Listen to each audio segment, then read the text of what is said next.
지난 주일부터 웨스트민스터 신앙고백 제8장 중보자 예수 그리스도에 대해서 지금 우리가 신앙고백을 통해서 살펴보고 있습니다. 지난주에는 1절과 2절을 중심으로 보았습니다.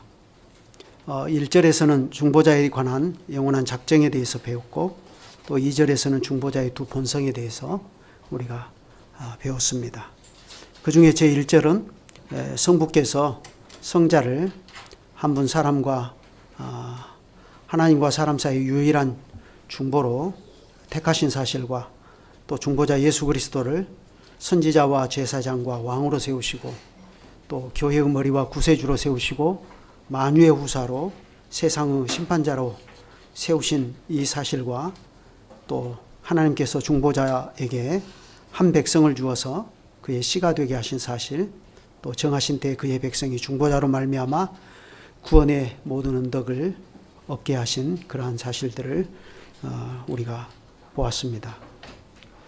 우리가 중보자를 믿어 구원 얻는 모든 일이 이와 같이 하나님의 기뻐하시는 뜻과 전적인 은혜에 달려있다 하는 것을 제1절은 잘 보여주고 있습니다. 이어서 2절은 중보자의 인격, 다시 말해서 한 중보자 안에 두 본성이 있는 신비한 사실을 다룹니다. 우리의 중보자는 여러분이 아시는 대로 성자 하나님이십니다. 성경은 그 사실을 그분의 성호와 그분의 속성과 또 그리스도의 사역과 관련해서 분명하게 우리에게 가르쳐 주지 않습니까? 그 중에 하나가 오늘 우리가 읽은 요한계시록 5장입니다. 이 내용은 전체적으로 네 생물과 24장로와 천군 천사들과 또 만물이 어린 양께 찬송과 영광을 돌려드리는 장엄한 장면인데요. 그런데 이 장면에 앞서서 사도가 이 어린 양을 어떤 분으로 소개하고 있는가 하는 그것을 우리가 잘 살펴볼 필요가 있습니다. 방금 계시록 5장 1절부터 읽었는데 거기 5절부터 6절을 읽어보면 이렇습니다. 장로 중에 한 사람이 내게 말하되 울지 말라. 유대지파의 사자 다윗의 뿌리가 이겼으니 그 두루마리와 그 7인을 떼시리라 하더라. 내가 또 보니 보좌와 네 생물과 장로들 사이에 한 어린 양이 서 있는데 일찍이 죽임을 당한 것 같더라. 그에게 7뿔과 7눈이 있으니 이 눈들은 온 땅에 보내심을 받은 하나님의 7영이더라 하고 이렇게 말합니다. 요한사도는 이 상 중에서 천상의 어전의 모습을 보았습니다. 그런데 그가 본대로 보면 그 중심에는 영광의 보좌가 놓여 있고요. 그 보좌 위에 거룩하신 주 하나님, 곧 전에도 계셨고 이제도 계시고 장차 오실 전능하신 하나님께서 좌정에 계십니다. 그리고 그 보좌 주위에는 네 생물이 있고요.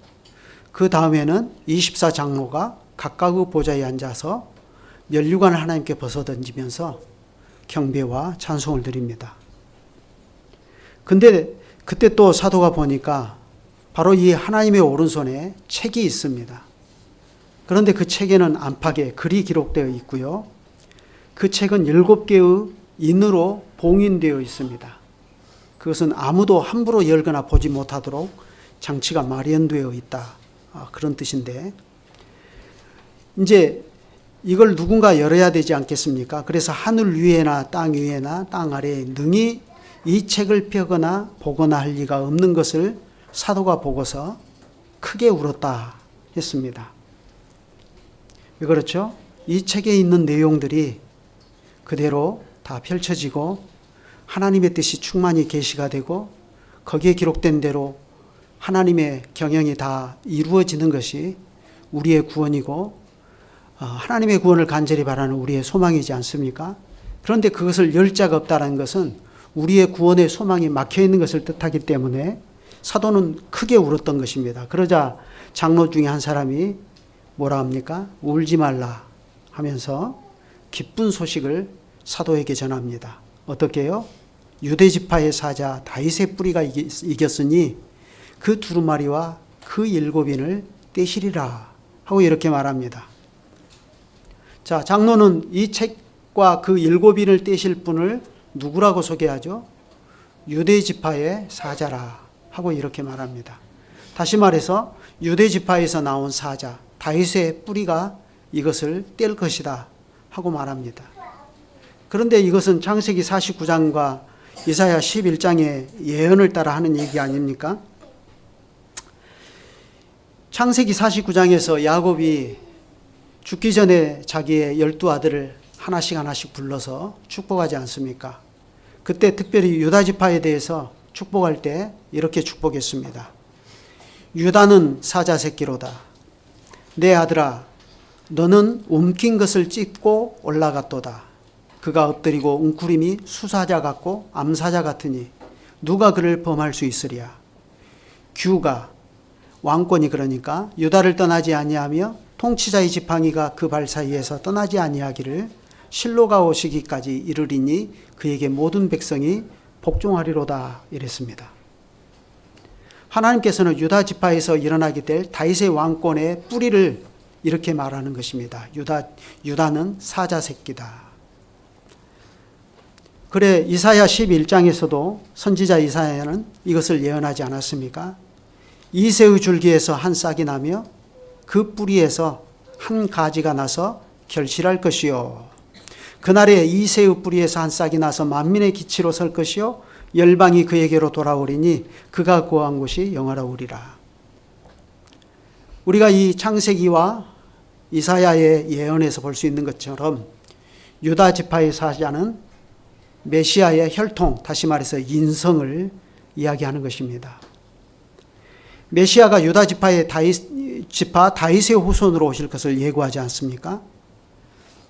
마찬가지로 이새의 줄기에서 나온 싹이다, 그 뿌리에서 나온 가지다 하는 것도 역시 메시아께서 참 사람으로 세상에 오실 것을 암시하는 것입니다. 장로는 이러한 구약의 말씀을 토대로 해서요, 이 메시아를 다윗의 뿌리라고 선언합니다. 다윗의 뿌리, 다윗 왕권이 어디에서 나오는가? 그 권력이 메시아에게서 나온다는 것을 분명히 하지 않습니까? 그래 그 점은 주님 자신이 증거하신 것과도 일치하지 않습니까? 요한계시록 22장 16절에 주님께서 말씀하셨습니다. 나 예수는 교회들을 위하여 내 사자를 보내어 이것들을 너희에게 증언하게 하였노라. 나는 다윗의 뿌리요 자손이니 곧 광명한 새벽별이라 하시더라. 예수님은 스스로 자신이 나는 다윗의 뿌리요 자손이다 이렇게 말씀하셔요. 그런데요, 이분은 바로 이사야 53장에서 나오는 그 예언을 성취하는 여호와의 종이신 것이 분명합니다. 여러분이 너무나 잘 아시는 대로 이사야가 전하지 않았습니까? 우리는 다 양 같아서 그릇 행하여 각기 제 길로 갔거늘 여호와께서는 우리 모두의 죄악을 그에게 담당시키셨도다. 그가 곤욕을 당하여 괴로울 때에도 그의 입을 열지 아니하였으며 마치 도수장으로 끌려가는 어린 양과 털 깎는 자 앞에서 잠잠한 양같이 그의 입을 열지 아니하였도다. 주님께서는 과연 이 말씀대로 여호와의 종으로서 흠없는 자기를 하나님께 온전히 드리셨습니다. 그런데 그 일은 그리스도께서 대제사장으로서 하신 일입니다. 그러므로 대제사장으로서 행하신 이러한 주님의 사역은 주님의 인성을 보여주지 않습니까? 참 사람으로서 행하신 것입니다. 히브리서가 전하지 않았습니까? 대제사장마다 사람 가운데서 택한 자임으로 이렇게 말하지 않아요? 그리스도께서 대제사장으로서 행하신 이 일들은 주님의 인성을 이야기하는 거예요. 그런데 반면에 요한 사도는 또 한 장면을 보았어요. 이 어린 양의 또 다른 특징 하나를. 그게 뭐죠? 6절부터 보니까 내가 또 보니 보좌와 네 생물과 장로들 사이에 한 어린 양이 서 있는데 일찍이 죽임을 당한 것 같더라. 그런데 이 죽임을 당한 것 같은 어린 양에게 뭐가 있죠? 그에게 7뿔과 7눈이 있으니 이 눈들은 온 땅에 보내심을 받은 하나님의 7영이더라. 이렇게 말합니다. 죽임을 당하신 것 같으니까 이분은 분명히 어떻게 보면 굉장히 유약한 분으로 보여지죠. 그런데요, 그렇지 않습니다. 그분에게는 7뿔과 7눈이 있습니다. 그러면 여기서 7뿔, 7은 완전수죠. 뿔은 여러분이 아시는 대로 대대로 성경에서 권력, 권세를 이야기하지 않습니까? 그러므로 이분이 7뿔을 가졌다는 것은 완전한 권세를 가지셨다는 거예요. 영원한 권세. 그러므로 이것은 뭘 말하느냐면 부활하신 그리스도께서 성부로부터 하늘과 땅의 모든 권세를 영원히 취하신 것을 상징하는 것입니다. 이로써 그리스도는 천사 가브리엘의 예고대로 다윗의 위에 앉아 야곱의 집에서 영원히 다스리실 분으로 과연 등극하지 않으셨습니까? 그런데 또 이분이 7뿔만 아니라 이분에게는 뭐가 있죠? 7눈이 있다 하고 이렇게 말씀합니다. 그런데 이 7눈은 하나님의 7영입니다. 물론 이것은 여러분이 지금 이상준 조사님을 통해서 함께 공부하고 있는 스가랴의 예언에 뿌리를 두고 있지 않습니까? 여기는 한번 찾아보십시다. 스가랴 4장 2절 그리고 10절입니다.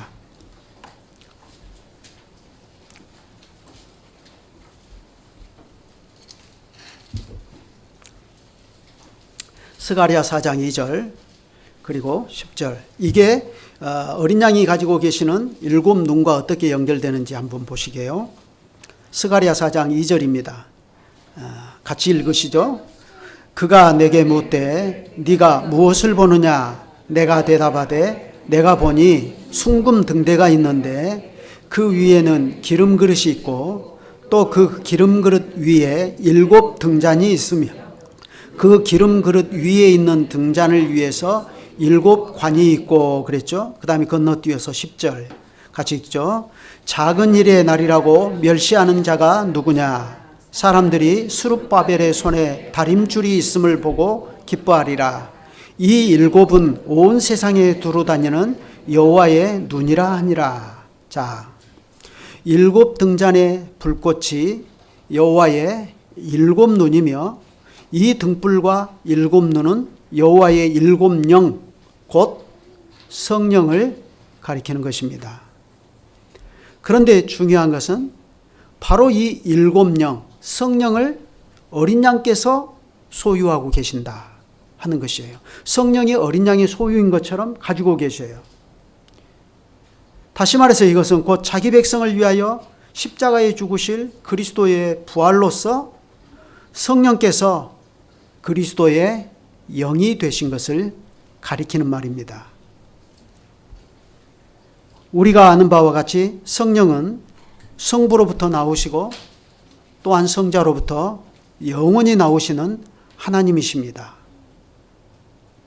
그런데요, 바로 이 성령께서 이 모든 날 마지막에 아버지께서 아들에게 이 성령을 주심으로 이때부터 성령은 그리스도의 영이라 불리시게 되었습니다.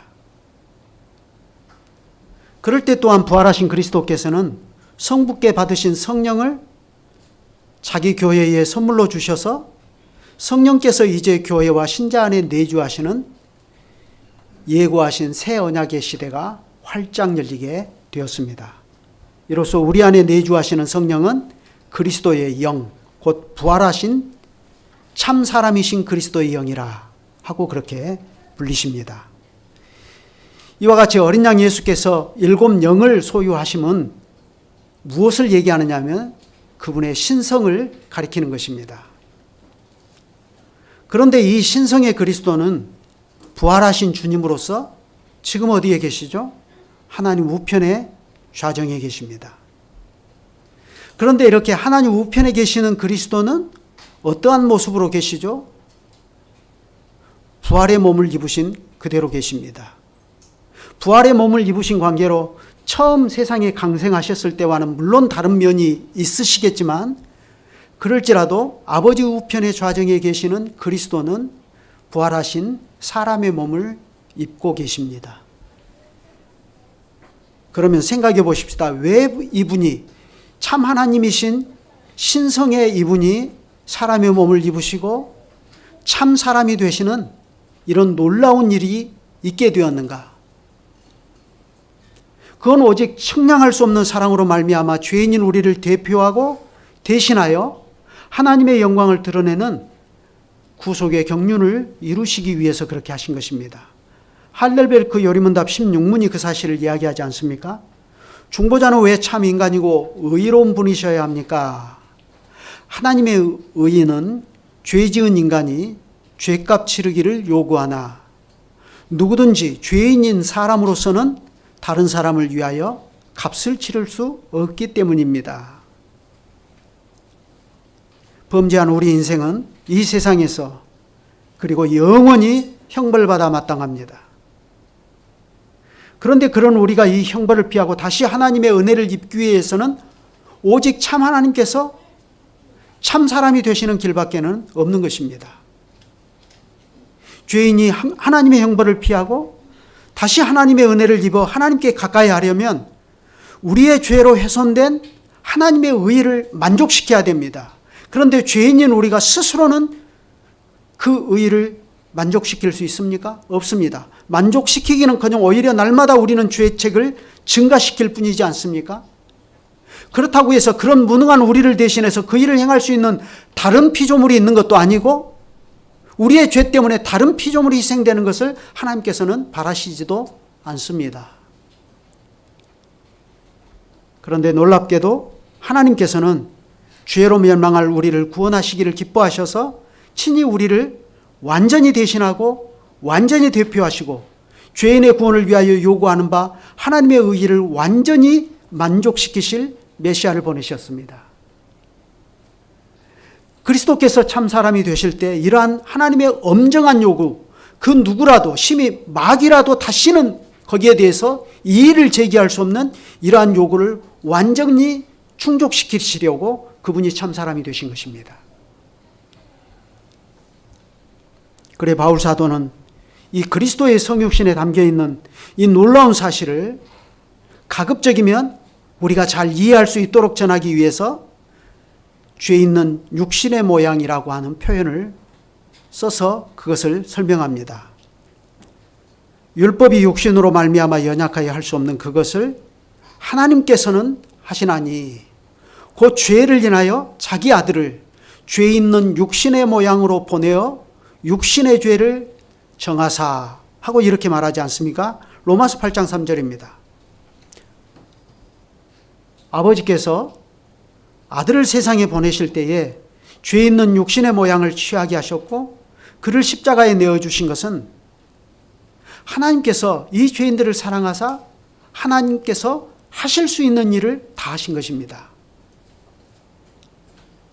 성자는 하나님이시기에 죄와 아무런 상관이 없는 분이시지 않습니까? 그럼에도 불구하고 그분은 친히 우리를 대표하고 대신하여서 죄 있는 육신의 모양을 취하셨기 때문에 그런 분이 마치 죄인처럼 취급받으셨습니다. 그러나 본래 생각해 보세요. 하나님의 거룩하심을 생각하면 이 죄 있는 육신을 취하셨다 하는 이것은 거룩하신 하나님과 도무지 공존할 수가 없는 것입니다.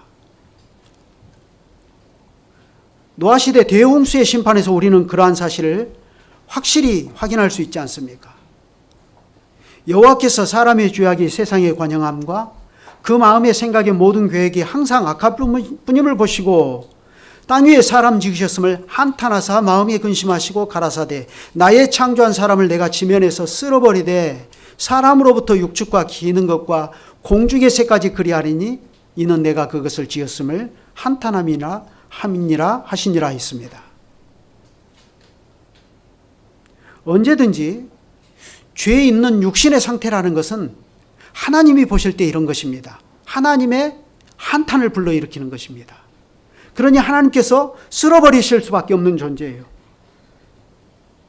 죄 있는 육신이라고 하는 것은 이렇게 거룩하신 하나님과 단 한순간도 공존할 수 없는 악하고 부패하고 더러운 상태를 말하는 것입니다. 그런데 거룩하신 하나님께서 이런 악하고 부패한 인생을 향해 주님의 무한하신 자비와 긍휼을 베푸셨습니다. 그분은 이러한 우리를 전적으로 대표하고 대신하여서 인생의 모든 죄를 속하시려고 자기 아들로 하여금 죄 있는 육신의 모양을 취하게 하셨습니다. 그래 하이델베르크 요리문답 37문은 이 사실이 우리를 위해서 죄인의 육신의 모양을 취하신 그리스도께 어떤 의미인지를 이렇게 가르치지 않습니까? 고난을 받으사라는 말로 당신은 무엇을 고백합니까? 그리스도는 이 세상에 사셨던 모든 기간에 특히 생후 마지막 시기에 모든 인류의 죄에 대한 하나님의 진노를 자신의 몸과 영혼에 짊어지셨습니다. 걸어가신 주님께서 죄 있는 육신을 대표하고 대신하시는 자리에 친히 나아가셨을 때에 그 거룩하심을 침해하는 죄 있는 육신의 그 현실로 말미암아 그리스도는 매 순간 고난을 당하지 않으실 수가 없었습니다. 심지어 그분이 마리아의 태에 잉태되신 그 순간부터 그것은 그분에게 끔찍한 고난이었습니다. 그러다가 생의 마지막 시기에 그는 모든 인류의 죄에 대한 하나님의 진노를 그 자신의 몸과 영혼으로 온전히 다 짊어지신 것입니다. 히브리서가 전하지 않습니까? 이는 실로 천사들을 붙들어 주려 하심이 아니요 오직 아브라함의 자손을 붙들어 주려 하심이라. 그러므로 저가 범사에 형제들과 같이 되심이 마땅하도다. 우리에게 있는 대제사장은 우리 연약함을 체휼하지 아니하는 자가 아니요 모든 일에 우리와 한결같이 시험을 받은 자로되 죄는 없으시니라. 성자께서는 죄가 하나도 없으신 분입니다. 그러니까 그분이 우리 인생들처럼 시험을 받으실 일도 없고 또 마귀가 시험을 한다고 해서 마귀의 시험이 그분에게 시험이 될 턱도 없습니다. 그럼에도 불구하고 그리스도께서 마귀에게 시험을 받으신 것은 그분이 죄 있는 육신의 모양을 취하셔서 우리를 위하여 우리를 대신하여 시험을 받으신 것입니다. 그러신 까닭에 주님은 정작 죄인들인 우리 인생도 잘 모르는 그러한 끔찍한 고난도 그분은 당하셨습니다. 그러므로 십자가에 나아가시고 부활하신 그리스도는 참된 의미에서 하나님 앞에 유일한 의인이고 의로운 사람입니다. 요한일서 2장에서 사도가 전하지 않았습니까? 나의 자녀들아, 내가 이것을 너희에게 쓰면 너희로 죄를 범치 않게 하려 함이라. 만일 누가 죄를 범하면 아버지 앞에서 우리에게 대언자가 있으니 곧 의로우신 예수 그리스도시라. 예수께서 부활하셔서 아버지 앞에 우리의 대언자로 계십니다. 그런데 우리의 대언자는 이와 같이 의로우신 예수 그리스도시라 하는 것입니다. 바울 사도가 디모데전서 2장에서 전하였습니다. 하나님은 한 분이시요 또 하나님과 사람 사이에 중보도 한 분이시니 곧 사람이신 그리스도 예수시라. 사도는 이와 같이 한 분 중보자를 말씀하면서 특별히 그분의 인성을 강조해서 곧 사람이신 그리스도 예수시라 하였습니다. 중보자는 하나님이신 동시에 우리를 완전히 대표하고 대신하는 분, 곧 참 사람이신 우리의 중보자라 하는 것입니다. 여러분, 예수 그리스도는 이처럼 신성과 인성 두 본성을 지니고 계십니다. 그러면 이제 우리가 여기서 생각해 볼 문제가 있죠. 그러면 예수님이 지니고 계시는 이 신성과 인성, 이 두 본성이 서로 분리되거나 나뉠 수 있을까요? 예를 들면 좀 이런 표현이 뭐하긴 한데 예수님의 50%는 참 사람이고 예수님의 50%는 참 하나님이시고 이럴 수 있느냐는 것이에요. 물론 예수님의 이 두 본성은 온전하고 완전하고 전적으로 구분이 되는 두 본성입니다. 그럼에도 불구하고 이 두 본성은 동시에 하나의 인격이고 하나의 신격입니다. 다시 말해서 이 두 본성은 변환이나 혼합이나 혼동됨이 없이 하나의 인격 안에서 서로 분리할 수 없이 결합되어 있습니다. 여기 2절이 있죠? 2절 한번 다시 한번 보시죠. 자, 같이 한번 읽어보십시다. 하나님의 아드니 곧 성삼위의 제2위께서는 참 하나님이시고 영원하신 하나님이시며 성부와 한 본질이시고 동등이신 분으로서 때가 찼을 때에 실로 사람의 본성을 취하셨습니다. 그분은 사람의 모든 본질적 특성과 일반적 연약함을 지니셨으나 죄는 없으십니다. 그분은 성신의 능력으로 동정녀 마리아의 태에 잉태되시고 마리아의 본질을 취하셨습니다. 그리하여 온전하고 완전하고 구별되는 두 본성, 곧 신성과 인성이 변환이나 혼합이나 혼동됨이 없이 한 위격 안에서 나뉠 수 없게 결합되었습니다. 이 위격은 참 하나님과 참 사람이시지만 그럼에도 한 분 그리스도이시며 하나님과 사람 사이의 유일한 중보자이십니다. 우리가 이 점을 잘 알아야 됩니다. 그리스도는 인성을 취하신 이후로 참 하나님이신 동시에 참 사람으로 계십니다. 그것도 영원히 그렇게 계십니다. 그리스도께서 베들레헴 사관의 구유에 누워 계실 때도 그분은 참 하나님이시면서 동시에 참 사람이셨습니다. 그분이 십자가에 달리실 때도 그분은 참 하나님이시면서 참 사람이셨습니다.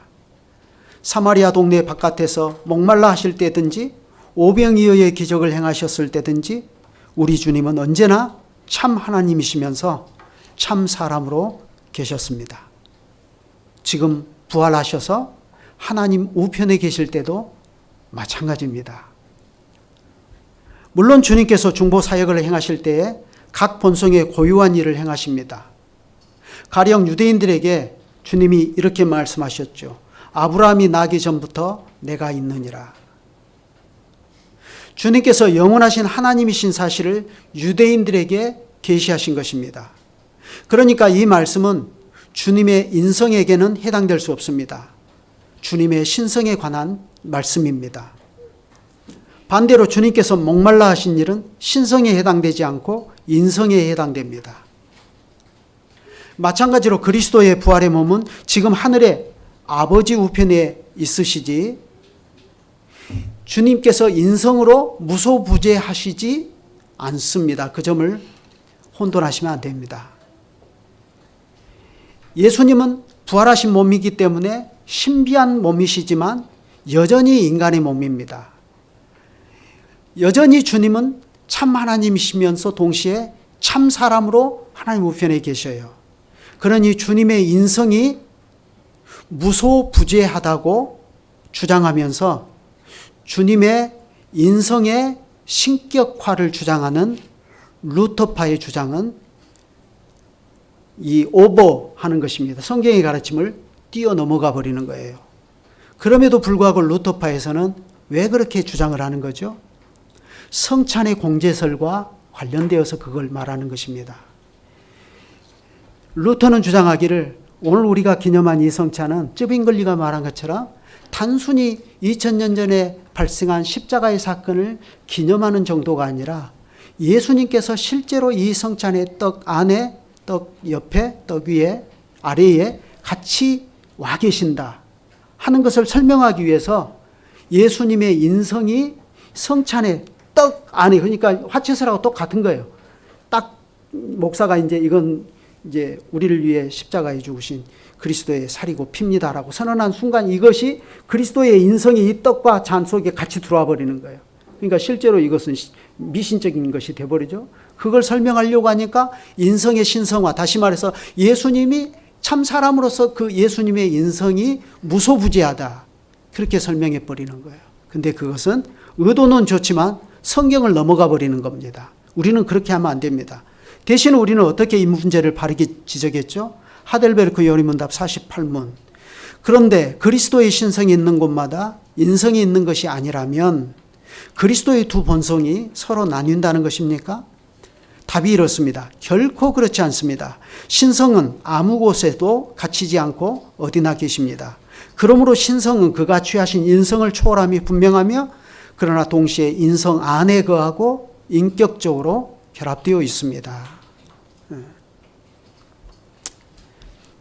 인성은 신성에 의하여 신격화되지 않고 여전히 신성과 분명히 구별됩니다.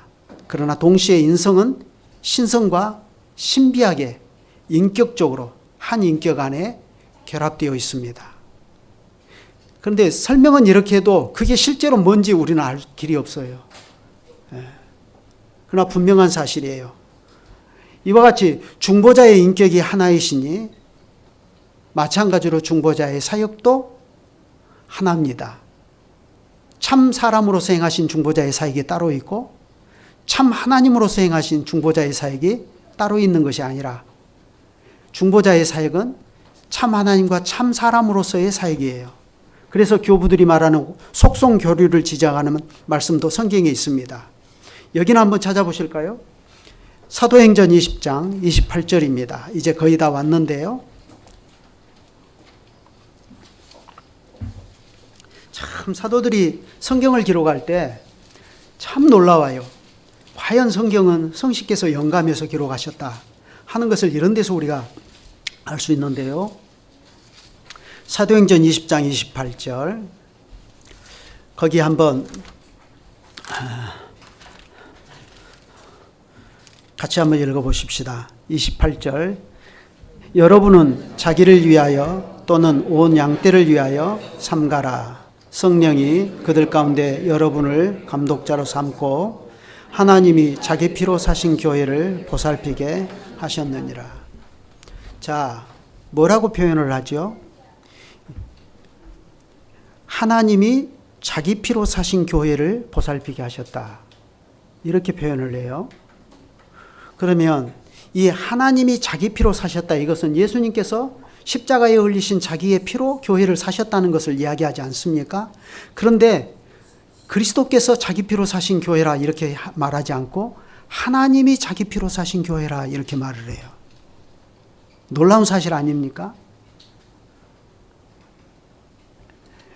그리스도께서 십자가에서 피 흘리신 일은 분명히 인성에 속하는 것이지만 그런데 성경은 이걸 하나님으로서 그렇게 하신 것처럼 표현한다 이거예요.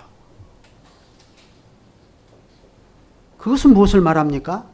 중보자의 인격이 하나이시고 따라서 그분의 사역도 하나이다 하는 것입니다. 중보자의 사역은 이와 같이 인성과 신성의 구분을 결코 무너뜨리지 않습니다. 그렇기 때문에 이 점에서는 우리는 언제든지 웨스트민스터 신앙고백 8장 제7절과 같이 고백해야 되는데요. 그리스도께서는 그분의 중보사역에서 두 본성을 따라 행하시되 각각의 본성대로 그 고유한 것을 행하십니다. 그러나 위격의 단일성 때문에 성경에서는 때로 한 본성의 고유한 일이 다른 본성으로 불리는 위격에 돌려지기도 합니다. 그러니까 인성의 그리스도께서 십자가를 지고 피를 흘리신 그 일을 하나님의 사역으로 하나님이 자기 피로 사신 것처럼 이렇게 말을 하기도 한다 하는 거예요. 두 본성이 구별되지 않기 때문에.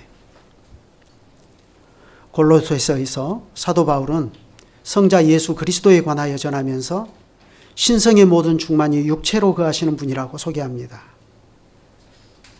바로 이 신비한 사실이 비밀이신 그리스도 계시의 핵심이지 않습니까?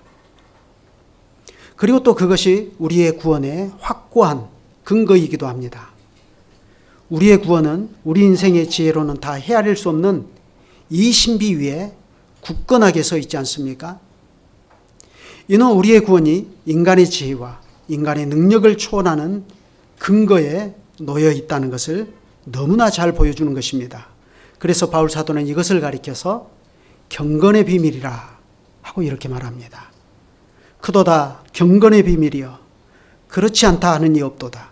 그는 육신으로 나타나신 바 되시고 영으로 의롭다 하심을 입으시고 천사들에게 보이시고 만국에서 전파되시고 세상에서 믿음 받으시고 영광 가운데서 올리우셨음이니라 하고 이렇게 말합니다.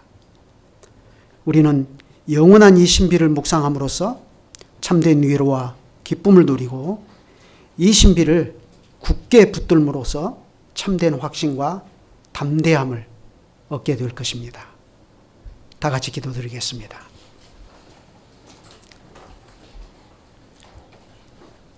거룩하신 주님, 우리 구주 예수 그리스도께서 하나님과 사람 사이에